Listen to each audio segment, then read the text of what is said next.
কলকাতার চিকিৎসককে ধর্ষণ ও হত্যার ঘটনা হার মানাবে মধ্যযুগীয় যে কোনো বর্বরতাকে। পাশবিক নির্যাতনের পর হত্যা করা হয় সেই শিক্ষানবিশকে। চোখ মুখ থেকে গড়িয়েছে রক্ত, যৌনাঙ্গ সহ গোটা শরীরে ছিল মারাত্মক আঘাত, ভেঙে গেছে শরীরের হাড়ও। এটা কিভাবে হলো, আসলে কিভাবে হয়েছে আমি আপনাকে বলছি। দেখেন, আমি আপনাকে মূল জায়গাটা বলছি। এই যে মানসিক বিকৃতি, অসুস্থতাটা হয়েছে অনলি পর্নোগ্রাফির কারণে, অনলি পর্নোগ্রাফি। কারণ পর্নোগ্রাফি দেখতে দেখতে সবাই বাসায় এগুলো ইন্টারনেটে, আপনার ফোনে সবাই যখন দেখতে অভ্যস্ত হয়ে গেছে, তখন ইন্টারনালি আমরা সবাই পশু হয়ে গেছে। এখন সামনে যেই থাকে, একটা ছোট বাচ্চা থাক, ছোট মেয়ে থাকে, 5 বছরের মেয়েকে দেখলাম রেপ করে ফেলছে। 5 বছরের মেয়ে, 5 বছরের মেয়ে রেপ হয়েছে কোথায় বলতে চাচ্ছি না, কারণ এগুলো বললে তো নিজেদের দোষ প্রকাশ করা হয়। কিন্তু মানুষ ধর্ষকের কোনো ধর্ম নাই। সে হিন্দু, মুসলিম, নাকি বৌদ্ধ, খ্রিস্টান, না আলেম জালেম, এগুলো ধর্ম দেখার সময় নাই। আল্লাহ পাক বলেছেন তার রসুলের মাধ্যমে ধর্ষণ হলেই প্রকাশ্যে মৃত্যুদণ্ড দিয়ে দিবে, যেই হোক, সে যেই হোক না, ওর কোনো ধর্ম নাই। সে একজন আলেম দাড়িওয়ালা মানুষও যদি হয়, তাকেও এই কাজ করতে হবে। তো চোরের কোনো ধর্ম আছে? ডাকাতের কোনো ধর্ম আছে? তো মিডিয়া আবার টেকনিক্যালি দেখবেন ওইটাকে হাইলাইট করবে বেশি, বিকজ এখানে একটা সুযোগ আছে ইসলামকে ডমিনেট করার জন্য। কিন্তু সেম ঘটনা কিন্তু অনেক বড় বড় সেকুলার প্রতিষ্ঠানে ঘটেছে, ওগুলো কিন্তু আমরা হাইলাইট করতে দেখি না। এটা আমরা বুঝি ইন্টেনশনটা কি। তবে এখানে একটা বিষয় ক্লিয়ার করতে হবে যে পাপী যেই করুক তাকে শাস্তির আওতায় আনতে হবে। আল্লাহ পাক তৌফিক এনায়েত করুন বোঝার। এখন এমন একটা সময় চলছে, বাচ্চারাও এগুলো থেকে নিরাপদ না। 5 বছরের মেয়ে, 7 বছরের মেয়ে, কয়দিন আগে দেখলাম যে 2 বছরের মেয়ে, নাউজুবিল্লাহ, তার সাথেও নাকি এরকম ঘটনা ঘটেছে, এবং উত্তরবঙ্গেরই ঘটনা এগুলো। আর এগুলো শহরের চেয়ে এখন গ্রামে বেশি হচ্ছে। কারণ কি জানেন, গ্রামে তো আগে মানুষ এই উন্মুক্ত পোশাক আশাক দেখতো না খুব বেশি। এখন যখন পর্ন চলে আসছে হাতে, বাসায় সব এগুলো দেখছে, তখন গ্রামে দেখবেন ধর্ষণ বাড়ছে না? এটা নিয়ে আমি আলাদা লেকচার দিয়েছি যে কতগুলো ধর্ষণ হয়েছে এই পর্যন্ত। এই বছরই লাস্ট এই বছরই দেখবেন রিপোর্টেড 1337টা রেপের ঘটনা ঘটেছে এই বাংলাদেশেই। অ্যালার্মিং বিষয়। আর আমেরিকাতে প্রতি 6 জনে একজন রেপ হয়, আর রেপের রাজধানী হচ্ছে সাউথ আফ্রিকা, ওখানে প্রতি 3 জনে একজন রেপ হয়। তো এগুলো কিভাবে হচ্ছে? Only because of pornography. এটা যদি এখনো বন্ধ করতে না পারা যায়, আগামী ভবিষ্যৎ খুব খারাপ হবে। যেখানে সেখানে মানুষ জেনা করবে, যাকে তাকে রেপ করবে, দেখে নিয়ে। বিকজ এটা ভিতর থেকে মানুষকে পশু বানিয়ে দিচ্ছে। আমরা জানি এর পিছনে একটা বড় ইন্ডাস্ট্রি কাজ করে, যারা সারা বিশ্বে প্রায় 98 বিলিয়ন ডলারের ব্যবসা করে পর্ন দিয়ে। শুধু আমেরিকায় ব্যবসা করে 12 বিলিয়ন ডলারের, সারা বিশ্বে 12 বিলিয়ন ডলার বোঝেন? 1 বিলিয়ন ডলার কত কোটি বোঝেন? 100 কোটি ডলার। তো বিশাল একটা ইন্ডাস্ট্রি আছে, এর পিছনে টাকা কাজ করে, টাকা, অনলি টাকা। আর এখানে যা দেখানো হয় সবই ফেক, এগুলো কোনোটাই সত্য না। এটা শুধু একটা অভিনয়, আর কিচ্ছু না। তো এটা দিয়ে পুরো স্পেশালি মুসলিম যুবকদের ভিতরে এমন একটা মানে পশুত্ব ঢুকিয়ে দেওয়া হয়েছে যে জেনা, ধর্ষণ, বেহায়াপনা এগুলো বাড়তেই আছে দিন দিন। এটা না কমানো গেলে এবং মানে আইনের সুশাসন নিশ্চিত করা না গেলে ধর্ষণ কমবে না, জেনা কমবে না, ইফটিজিংও কমবে না, মেয়েদের অধিকার আর আদায় করা সম্ভব হবে না। এটা আমার মত। বাকিটা আপনারা ভেবে দেখেন, আপনারা অনেক বিজ্ঞ মানুষ আছেন, ভেবে দেখেন কি করলে এগুলো কমবে। যদি না ভাবি, আল্লাহ পাক কি করবেন জানেন? একটা হাদিস বলি খালি। জাইনাব বিনতে জাহাশ রাদিয়াল্লাহু আনহা তিনি বলছেন, ইয়া রাসূলুল্লাহ সাল্লাল্লাহু আলাইহি ওয়াসাল্লাম, আনুহলিকু ওয়া ফিনা সালিহুন, আমাদের মধ্যে সৎ লোক থাকা অবস্থাতেও কি আমরা ধ্বংস হয়ে যাব?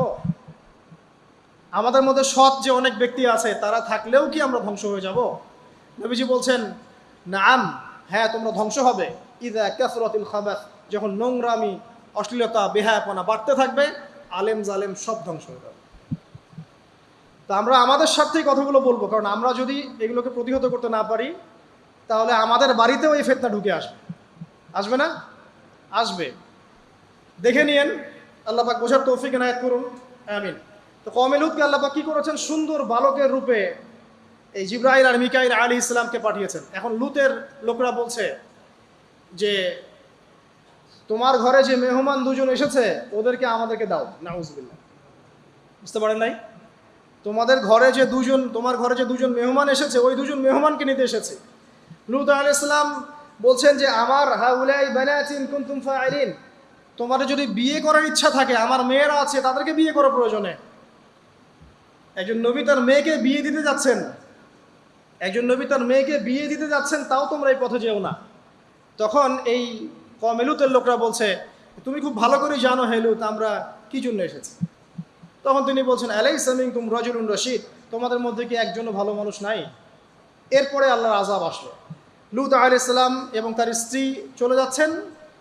তার স্ত্রী কিন্তু আবার ঈমানদার ছিলেন না, সে পিছনে ফিরে বারবার দেখছে। নূহ আলাইহিস সালামের স্ত্রী যেমন ঈমানদার ছিলেন না, লূত আলাইহিস সালামের স্ত্রীও তেমনি ঈমানদার ছিলেন না। নবীর স্ত্রী হওয়া সত্ত্বেও তারা কিন্তু জাহান্নামে যাবে, নাউযুবিল্লাহ।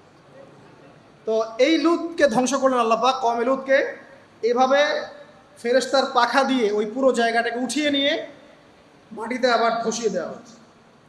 এই জায়গাটা এখন নিদর্শন হয়ে আছে। জর্ডানের পাশে দেখবেন ওই যে ডেড সি, একটা মৃত সাগর আছে না, ওইটা ছিল সেই জায়গা। এখানে সাদুম গোত্র থাকতো, সাদুম, এই কওমের নাম ছিল সাদুম। এরা সমকামী ছিল। এখন আপনার জন্য আমার নসিহত হচ্ছে, নবী সাল্লাল্লাহু আলাইহি ওয়াসাল্লাম বলেছেন, আমি শেষ জামানায় আমার উম্মতের উপর কিছু বিষয় ভয় করি, যে এগুলো আমার উম্মতের মধ্যে ঢুকে যাবে, আমি আশঙ্কা করে ঢুকে যাবে। কি কি বিষয়? এক নাম্বার, যে আমি আশঙ্কা করি যে আমার উম্মতের মধ্যে মূর্তি পূজা ঢুকে যাবে, মুসলিম কিন্তু স্ট্যাচু ওয়ার্শিপ করবে। দুই, আমি আশঙ্কা করি আমার উম্মতের মধ্যে রিয়া ঢুকে যাবে। রিয়াটা কি? লোক দেখানো আমল। রিয়া কি? লোক দেখানো আমল। আমি আশঙ্কা করি যে আমার উম্মতের মধ্যে সমকামিতা ছড়িয়ে পড়বে। ছড়িয়ে পড়ে নাই? এগুলো নবী সাল্লাল্লাহু আলাইহি ওয়াসাল্লামের আশঙ্কা ছিল। দেখেন সবগুলো এখন বাস্তব হয়ে গেছে। আল্লাহ রাব্বুল আলামিন এই সমকামিতার পাপ থেকে আমাদেরকে হেফাজত করুন, আমিন। এভাবেই ইতিহাস রিপিট হয়েছে। আল্লাহ পাক এদেরকেও ধ্বংস করেছেন। এর আগে আল্লাহ পাক নূহ আলাইহিস সালামের কওমকেও ধ্বংস করেছেন। কি কারণে? তারা লাত, এই যে ইয়াগুস, ইয়াউক, নাসর, এরকম কিছু স্ট্যাচু ওয়ার্শিপ করত। এক পর্যায়ে আল্লাহ রাব্বুল আলামিন 950 বছর দাওয়াত দিয়েছেন নূহ আলাইহিস সালাম তার কওমকে। 950 বছর, 950 বছর দাওয়াত দেওয়ার পরেও তার কওম যখন আল্লাহর আনুগত্য করলো না, আল্লাহ রাব্বুল আলামিন মহাপ্লাবন দিয়ে তাদেরকে ধ্বংস করে দিয়েছে। এভাবেই যুগে যুগে ইতিহাস রিপিট করেছে। আমাদের নবী মুহাম্মদ সাল্লাল্লাহু আলাইহি ওয়াসাল্লামের সময়ও এই হিস্ট্রিটাই ছিল। আবু জেহেল, আবু লাহাব, উতবা, শাইবা যারা ছিল, তারা মূলত সমাজটাকে দ্বিখণ্ডিত করে ফেলেছিল, খণ্ডে খণ্ডে ভাগ করে ফেলেছে, ডিভাইড অ্যান্ড রুলের মতো। সমাজে সুদ ছড়িয়ে দিয়েছিল, জেনা ছড়িয়ে দিয়েছিল, পরকীয়া ছড়িয়ে দিয়েছে এবং শিরিক ছড়িয়ে দিয়েছে এবং গোত্রীয় হানাহানি চলছিল। এরকম একটা অবস্থায় নবী সাল্লাল্লাহু আলাইহি ওয়াসাল্লাম ওই সমাজের মধ্যে আসেন নবী হিসেবে। এসে মাত্র 23 বছর সময় নিয়েছেন। কত বছর?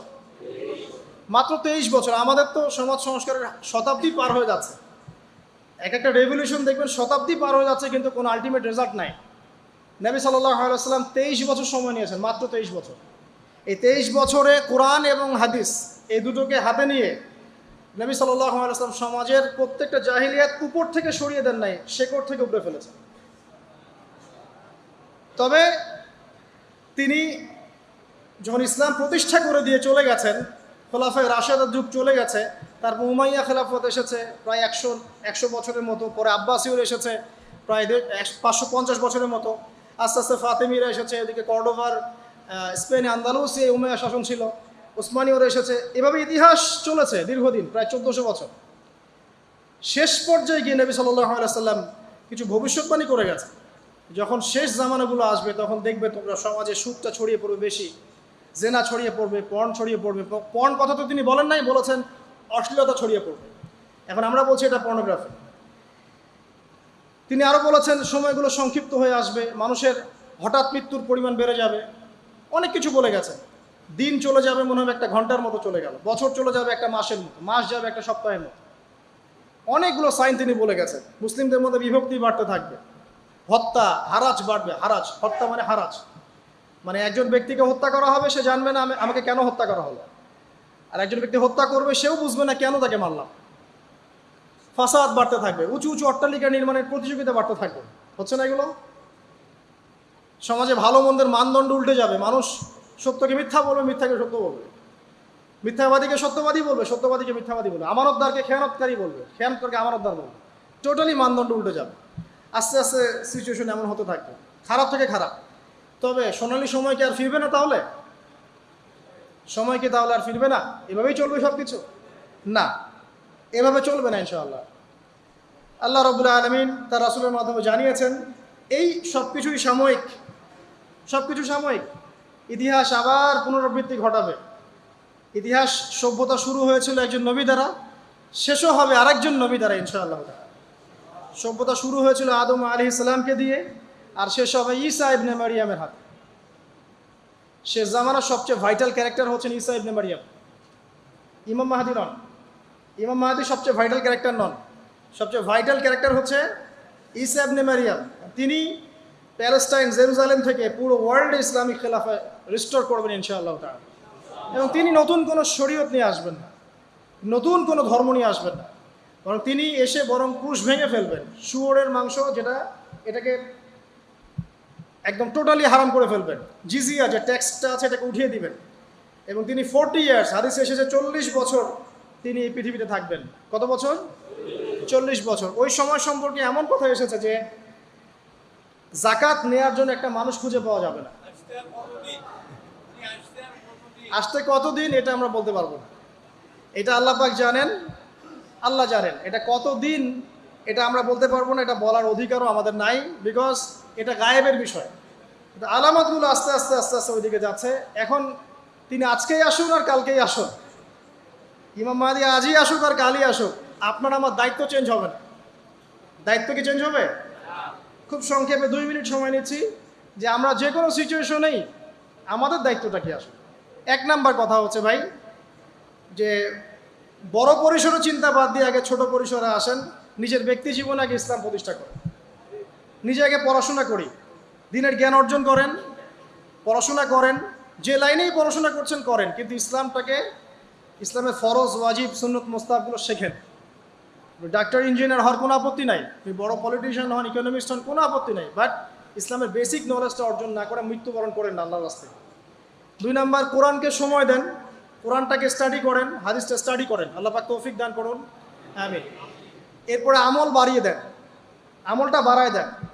এখন সময় থাক 100 বছর আর 500 বছর বা 2 বছর, আমল বাড়ায় দেন। আপনার আমল আপনার সাথেই, কেউ কারো কবরে যাবে না। অতএব আমল বাড়িয়ে দেওয়ার চেষ্টা করি, আল্লাহ পাক তৌফিক দান করুন। আমল বাড়ানোর সবচেয়ে সেরা পদ্ধতি হচ্ছে রাসূল সাল্লাল্লাহু আলাইহি ওয়াসাল্লামের সুন্নাহ মতো জীবন গড়া, নবীর সুন্নাহ মতো জীবন গড়া। প্রত্যেকটা কাজ রাসূল সাল্লাল্লাহু আলাইহি ওয়াসাল্লামের সুন্নাহ মতো করেন, ইনশাআল্লাহ প্রতিটা কাজই নেকি হবে ইনশাআল্লাহ। আর কি বাড়াবো? আদর্শ পরিবার। এটা বারবার আমি একটা কথা বলি যে আদর্শ পরিবারের কোনো বিকল্প নাই। পারিবারিক আদর্শ, পারিবারিক মূল্যবোধ সবচেয়ে বড় শিক্ষা। এই শিক্ষাটা অন্য জায়গায় আপনি পাবেন না। সো পারিবারিক আদর্শটা ঠিক করার চেষ্টা করি আমরা। আমাদের বাচ্চাদের প্রতি সচেতন হই, কার সাথে মিশছে, কি করছে, ওদেরকে ডিভাইস এডিক্টেড হতে দিয়েন না। এত সহজেই স্মার্টফোন ওদের হাতে তুলে দিয়েন না। বাসায় ছোট ছোট মেয়েদের ব্যাপারেও সচেতন হন, তাদের ব্যাপারেও খেয়াল রাখেন, তাদেরকে নিরাপত্তায় রাখেন। পর্দা, এটা তো বলতেই হবে, এটার কোনো বিকল্প নাই। যে যাই বলুক না কেন, আপনার ইজ্জত সম্মান আপনার কাছেই, এর কোনো বিকল্প নাই। রাসূল সাল্লাল্লাহু আলাইহি ওয়াসাল্লাম এবং আল্লাহর বিরুদ্ধাচারণ করে আপনি প্রগতি অর্জন করতে পারবেন না, আপনি উন্নতি অর্জন করতে পারবেন। পারতে পারেন, সেটা বস্তুবাদী, কিন্তু পরকালে এর কোনো অস্তিত্ব থাকবে না। আর কি করতে পারি আমরা হালাল অর্থনীতি সার্চ করতে পারি। হারামে যারা আছে আজকে তওবা করি, আজকের এই লেকচার যাদের কানে যাবে, আমরা দোয়া করি আল্লাহ পাক সবাইকে হারাম রিজিক থেকে ফিরিয়ে নিয়ে আসুন।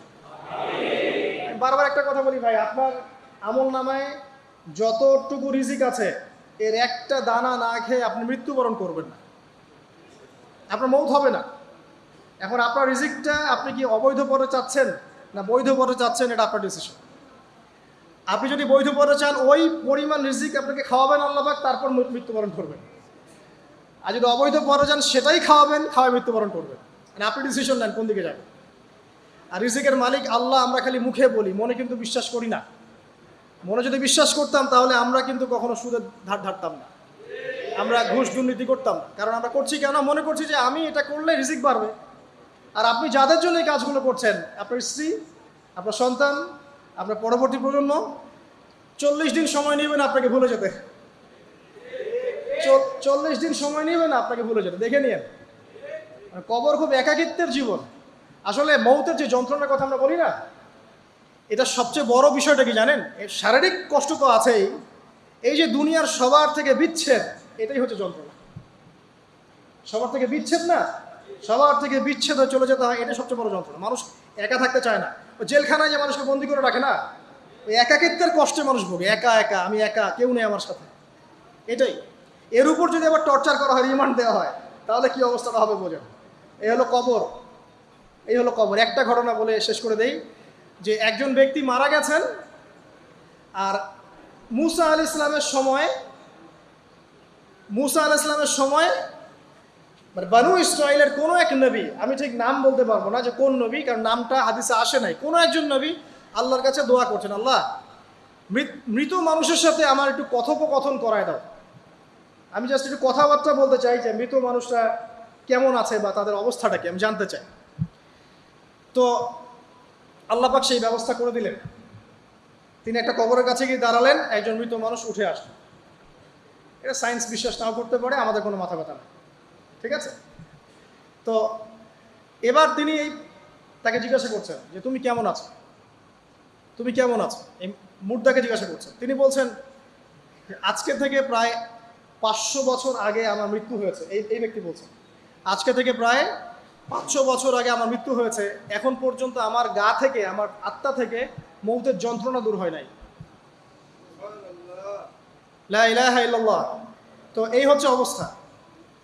আমরা ব্যক্তিগত চিন্তাটা আগে করি, নিজের ফিকির, নিজের কবরের ফিকির, নিজের এলেম, নিজের আমল, নিজের পরিবার, নিজের রিজিক। যাদের জন্য হারামে যাচ্ছেন কেউ সাথে যাবে না, কেউ সাথে যাবে না, না আপনার গার্লফ্রেন্ড, না আপনার বউ বাচ্চা, কিচ্ছু না। এগুলো তো শুধু মায়ার বাঁধন, মায়ার বাঁধন না, মায়ার বাঁধন। যদি এগুলো নেয়ামত হয় আলহামদুলিল্লাহ, যদি এগুলো দুনিয়াতে আপনার ফিতনা সৃষ্টি করে, আপনি আসহাবুল কাহফ হয়ে যান।